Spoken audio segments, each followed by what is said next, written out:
ఇప్పుడు ఏపీ వైపు అందరి దృష్టి మళ్ళడం జరిగింది. ఇందులో జగన్మోహన్ రెడ్డి గారి గురించి కొన్ని ప్రశ్నలు నేను సంధించడం జరుగుతుంది. మీ ఒపీనియన్ చెప్పండి అన్న. సీఎం జగన్ ఒక పక్క, అన్ని పార్టీలు కూడా మరో పక్క, దీన్ని మీరు ఎలా భావిస్తారన్న? జగన్ గారే వస్తాడు.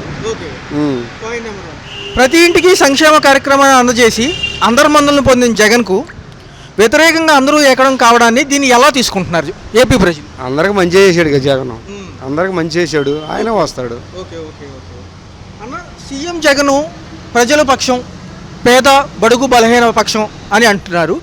టీడీపీ కూటమి వెనుక ఉన్న ఈ కుట్రకోణాన్ని ఎలా చూడాలి? వీళ్ళందరూ ఒక దారిలో వచ్చి ఇప్పుడు జరుగుతున్న ఈ సంక్షేమ పథకాలు కానివ్వండి, వీటిలన్నింటినీ కూడా వేరే రూపంలో చూపించడానికి ప్రయత్నిస్తున్నారు. అసలు ఏంటన్నా, ఎంతవరకు ఏపీ ప్రజలకు నిజంగా ఈ చేకూరినాయి అంట?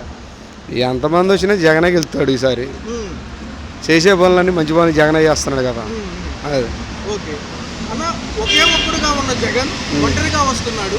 టీడీపీ మరియు జనసేన ఒకే ఒక్కడుగా ఉన్న జగన్ ఒంటరిగా వస్తున్నాడు. టీడీపీ మరియు జనసేన ఉమ్మడి పొత్తుతో వస్తుంది అంటే ఏంటి? దీనికి ఉన్న ఎనమాలున్న భయోందాలను ఏంటి ఈ పార్టీలకి? ఏం లేదు, ఎంతమంది కలిసి వచ్చినా సింగల్గా వస్తున్నట్టు మళ్ళీ సీఎం జగన్ అవుతాడు. మనం చూసుకున్నట్లయితే ఒక పక్క పవన్ కళ్యాణ్, ఒక పక్క చంద్రబాబు నాయుడు ఉమ్మడి పొత్తుతో వ్యతిరేక ఓటును చేయాలనివ్వమంటున్నారు. సంక్షేమ పథకాలు పొందినోళ్ళు ఎక్కడో మెజారిటీ 1-2 మిస్ అయి ఉండొచ్చు వేరే కారణాల చేత. వీళ్ళందరూ కూడా మేము అత్యంత లాభం పొందింది ఈ ప్రభుత్వంలోనే అంటున్నారు. మరి ఇవన్నీ ఎలా, ఈ పరిణామాలన్నీ ఎలా చూడాలి? అందరికి మంచిగా చేశాడు కదా.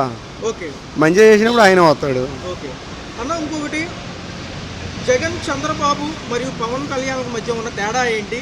ఎవరు విజనరీ ఎలా ఉండబోతుంది? కానీ జగన్ కొంచెం బాగుంది కదా. చంద్రబాబు నాయుడు బాగుండే, చంద్రబాబు నాయుడు వచ్చేవాడుగా బాగోలేదు కాబట్టి పోయాడు.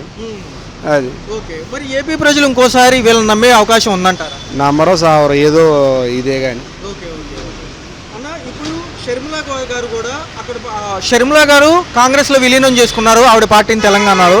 మరొకసారి ఇటు కలిసి నడుపుతామంటున్నారు చంద్రబాబుతో. ఎంతవరకు సమంజసం అంటారు? ఏమే కా సంగతి మాకు తెలియదు. చంద్రబాబు నాయుడుతో నడితే ఉందా కానీ ఎంతమంది వచ్చినా జగనే గట్టిగా ఇది ఆంధ్రప్రదేశ్ మాత్రం.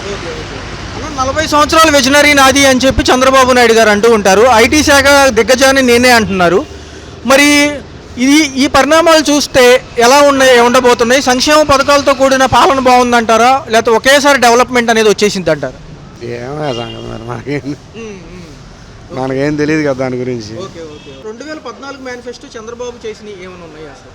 ఆయన కొన్ని హామీలు ఇవ్వడం జరిగింది, ఆయన మార్చడం జరిగింది కదా. ఏం చేశారు, ఏం చేసినట్టు ఏం కనబడతలా. ఓకే ఓకే ఓకే అన్న, జగన్ చెప్పిన మేనిఫెస్టోలు ఇప్పుడు వరకు నవరత్నాల పథకాలు కానివ్వండి, ఆయన సంక్షేమ పథకాలు ఎన్ని అమలైనవి? చాలా వరకు అమలైనవి.